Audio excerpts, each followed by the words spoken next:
inspiration came up a few times in that last piece. So maybe I just want to change tack to inspiration.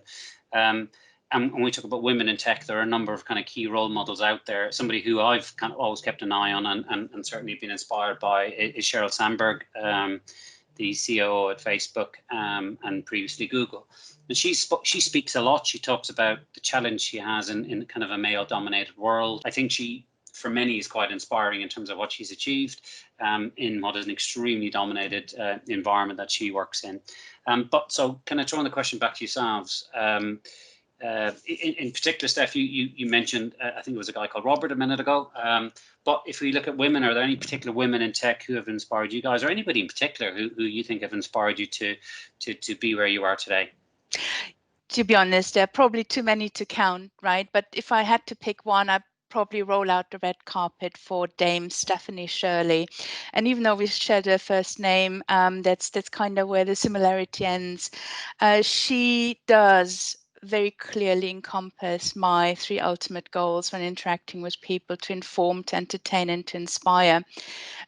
Dame Stephanie, she founded the first all-women software coding company in the early 1960s in the UK. And in order to overcome prejudice, she signed all of her business correspondence with Steve rather than Stephanie, because she was fearful that bias would, prevent her from doing business. And she did a very, very great TED talk in, I think it was 2015. It was called Why Do Ambitious Women Have Flat Heads? And it's a bit of a humorous presentation of all of the difficulties that she, as a woman in the 1960s, had to go through in order to even and pave the way for us today. And just to answer that one, that the reason that women do have flat heads is because they get patronizingly patted on the head with a "well done, Steve," occasionally. And that's basically her reasoning for titling her talk like that. So well worth watching. It's only about 10-15 minutes long. She is, for me, a great inspiration, and she's just also released a book in her memoirs on what her becoming was like, and it's well worth a read, I would say. Okay, thank you for that, Steph. Amanda, for you? Well, yes, coincidentally you mentioned Sheryl Sandberg, and I would have to reach for her, really. I read her book when it came out, so quite a number of years ago now. And although she was very aware that she spoke from a position of privilege, there were certain things that I think resonated about taking a seat at the table. And I notice now that women hang back in meeting rooms, and so it's important to take a seat at that table and be involved in the conversation, as we are being here today. And I think it did mean a lot to me, though, that she later came back after the death of her husband and said, actually, it is tough. And I didn't quite realize how tough it was, and she kind of reiterated that she realized she'd come from that place of privilege where she was able to make those decisions. But yes, and I think a lot of women have imposter syndrome. I think it's widely recognized.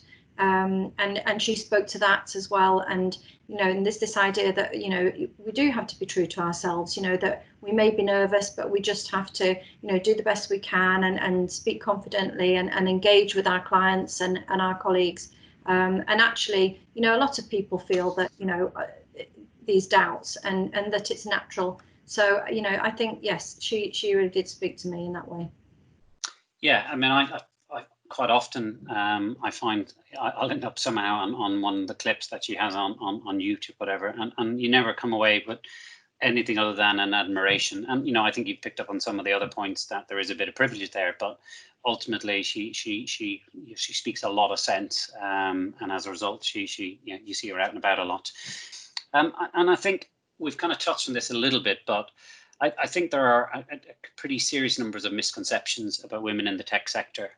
I think, Steph, we start with you. I mean, what do you think are the biggest misconceptions about women in the tech sector? I think that they're numerous, and one is, of course, that one that I come across all the time is where there's tech, there's codes and maths, and that's just simply not true. I said earlier that in my schooling, I did have maths in school. I wasn't particularly good. I wasn't particularly bad either. So middle of the road. It has not stopped me from becoming a very technical minded person. There is a lot of things that really make up a good engineer or a good technician. That's not necessarily coding. I know how to write a PowerShell script if I absolutely have to.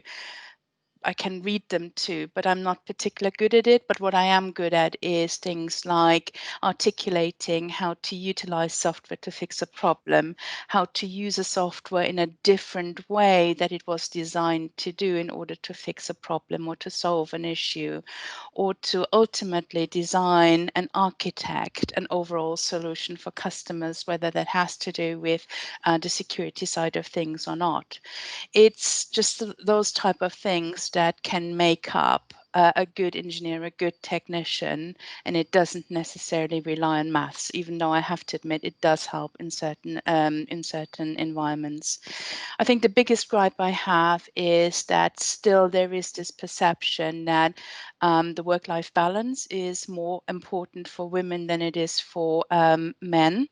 And that is almost a double whammy in terms of how wrong that is, because it makes both men feel bad because does that really mean that they're not supposed to be family oriented, or is this about stereotyping women into being the carers of home and family? And neither one is really correct anymore in today's day and age with the sort of constraints that we have from a technology, time, and of course now with a remote working point of view as well. It has actually shown that women tend to work more from home. They may be working different hours, especially if there are single moms, but the productivity tends to be round about 15% higher. And that is very significant because on the one hand, they are quite conscious that this bias exists and that this myth exists, so they're trying to work extra hard to overcompensate. But it also shows that they're willing to put in the work, that we are really here to make sure that we're not taking advantage just because we may have to pick up our kids from school or because we need to supervise their homework and cook their meals, right? So it's all about making sure that we understand that we're no longer living in archaic times, that we can well manage our time, and that we are no less productive than those of other genders than women. Yeah, I think that's a very interesting question. Having worked at Core a long time, I believe we have a very open view, and its scale. I like the point that you mentioned earlier around. I really do hope, from a misconception point of view, that the view that IT is a math orientated job is no longer, the whole, to make a good IT system, to make a good IT product, we really need a lot of skills across the spectrum. And be interested in, Amanda, whether you have a view on that, whether you do think that's a challenge almost from the other perspective. I do agree with Steph that there is a perception that you have to be a technical person in order to have a technical understanding. And I think that's the biggest myth that can be dispelled. I mean, Katz, personifies the fact that, you didn't come from a technical background, and yet tech just grasped your imagination. And although I didn't come from a technical background, I had to, I was at the sharp end with networks, having to stand up in front of a room of men and explain why their network went down for 2 hours in the middle of the day.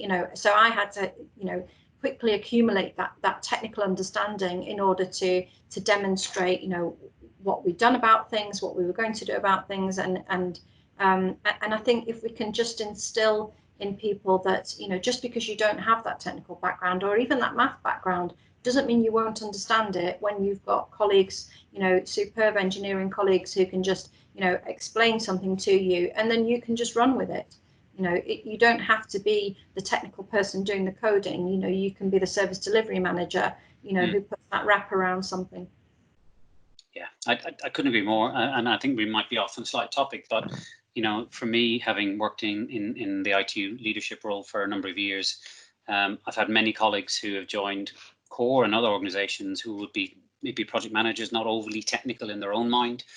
For me, they always brought strengths, and the strengths they brought were to see the sense in what a group of technical people were talking about. And one particular lady who was a very successful project manager at Core, I often had to talk to her offline that what she brought to the table was far more than lots of technical people arguing about technical solutions. She brought the clarity of, let's get this done and done well. So I think it's a very interesting topic. Kat, from your side of things, any kind of misconceptions you've seen as you've kind of come into the role over the last couple of years? So I think we've covered them all, if I'm totally honest. The big one, when I thought, I've got this role joining an IT company, I was terrified because in my head, IT was servers and wires, and that's literally the view I had, and that was just 4 years ago. So yeah, I think that's a big misconception that I've come to learn, that I never thought in a million years I would be doing technology workshops to IT teams and different businesses. Oh my goodness, I could never imagine doing that, but actually it's worked out. You don't have to talking about the maths, the maths is not my strong subject, but the people side definitely is. So I think, yeah, a lot of different people have different skills that can be used in IT that are sometimes, just as good, if not better, than, being really, really technical and really, maths orientated. So you all feel that what your role is, or do you feel you have a role in inspiring the next generation of women into not just technology roles, but engineering, science, technology in general, maths, but IT roles? So what's your role, and what role have you already played in inspiring others or getting others involved? Amanda, in terms of role model, where do you see your role in that, and whatever that may be? Well, I've been in the industry for almost 20 years now.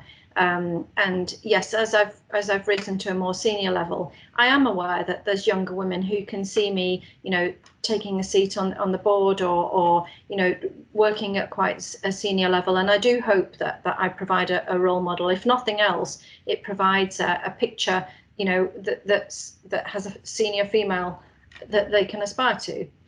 That sounds quite big-headed, but if women aren't there and women just see men everywhere, then they perhaps can't visualize themselves achieving that role at some point in the future.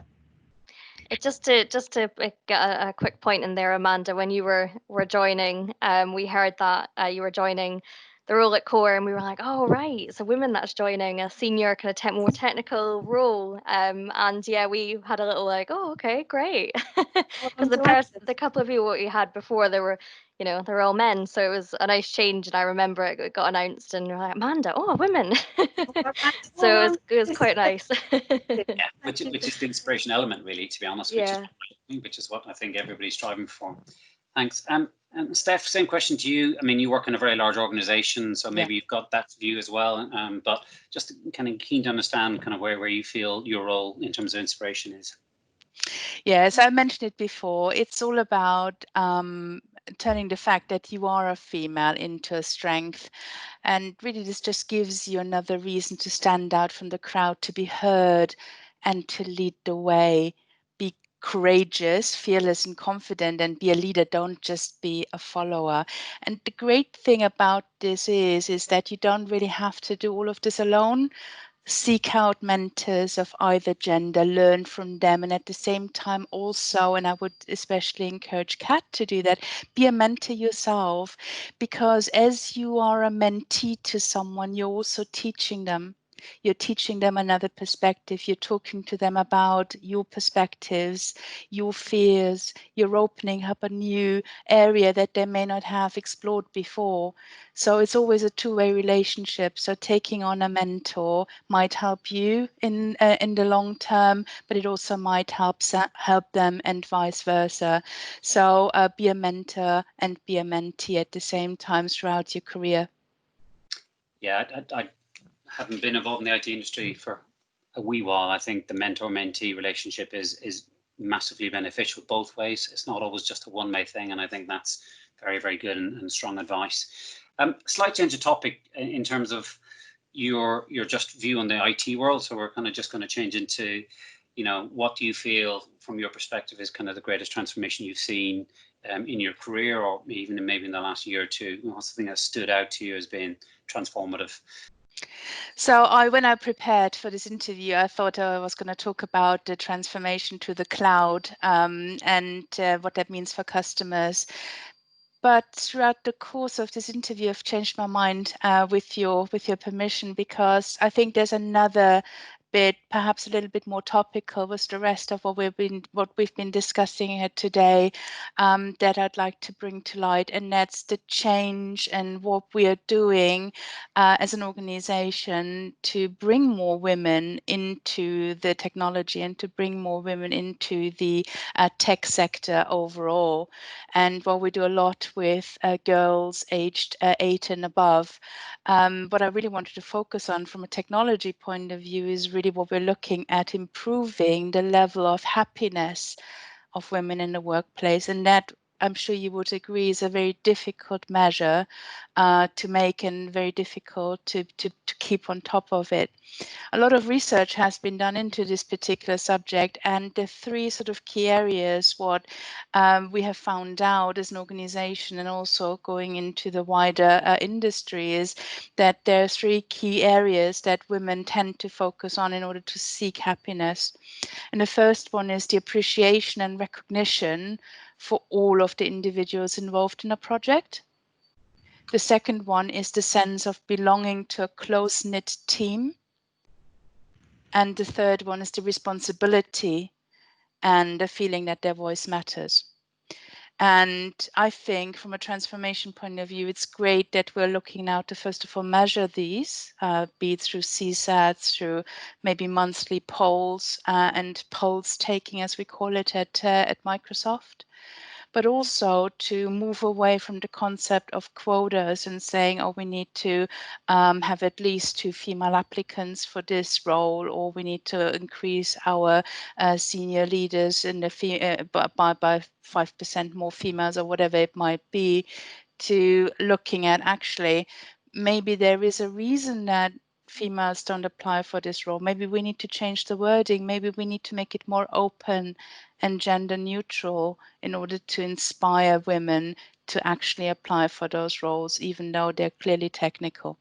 So those are the kinds of things that I would like to applaud. And these are things that we very recently only have started to look at. But that doesn't mean that the move to the cloud and the secure and remote working capabilities in today's pandemic are less valuable, just perhaps not quite so much on topic.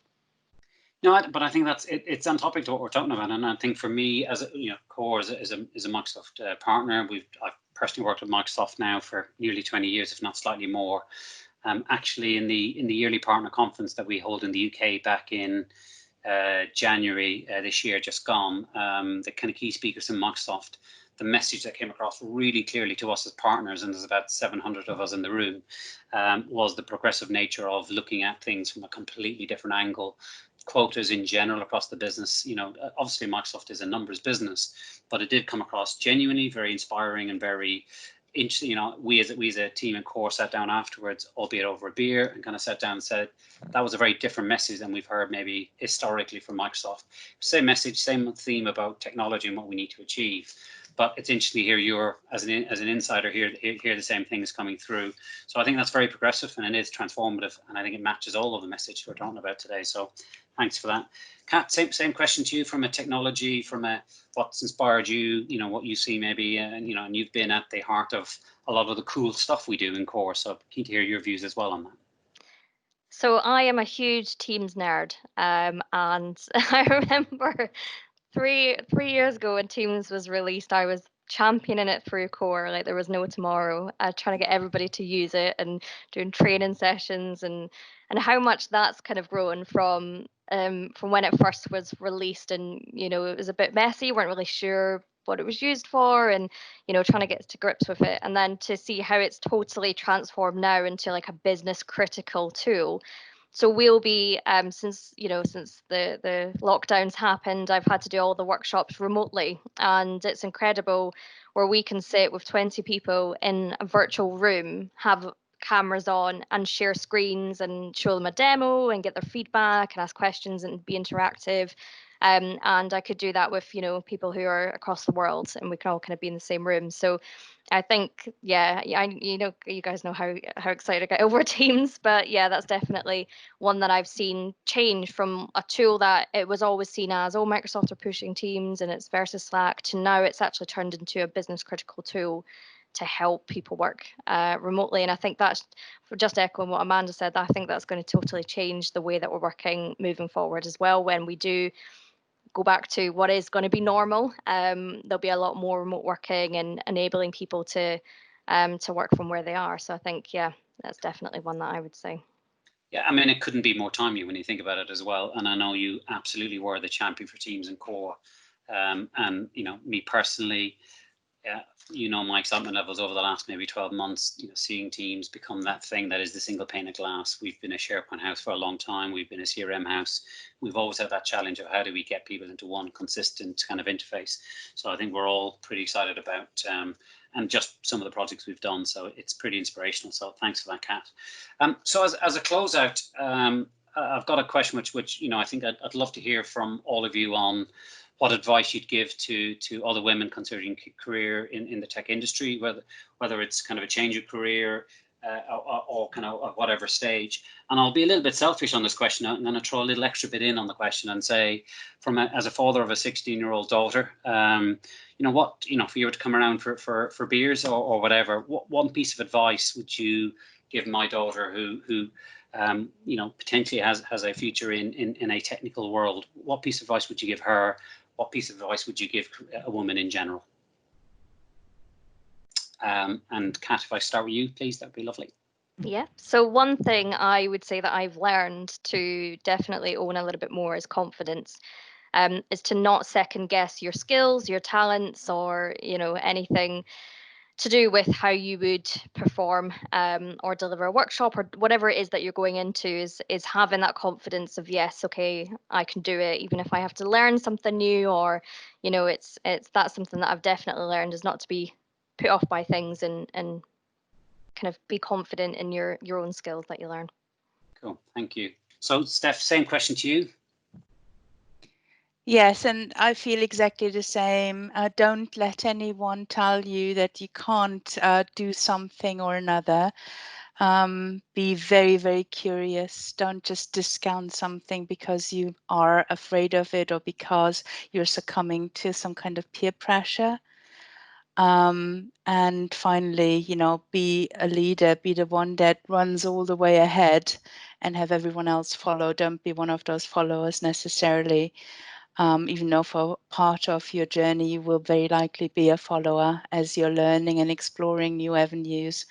But be brave, be courageous, be curious above all. That would be my advice. Excellent.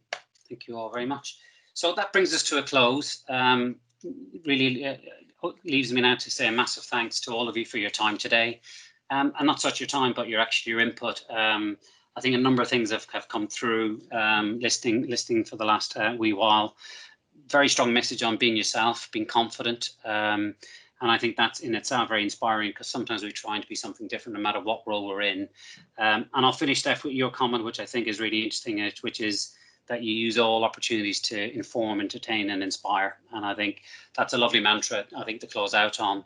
So sincere thanks to everybody. I hope everybody watching enjoyed. We will be putting links to our survey and some information on the screen as I speak. So thank you from me. Thanks very much, Eamon. Thanks for having me. Thank you. And thanks everybody for watching.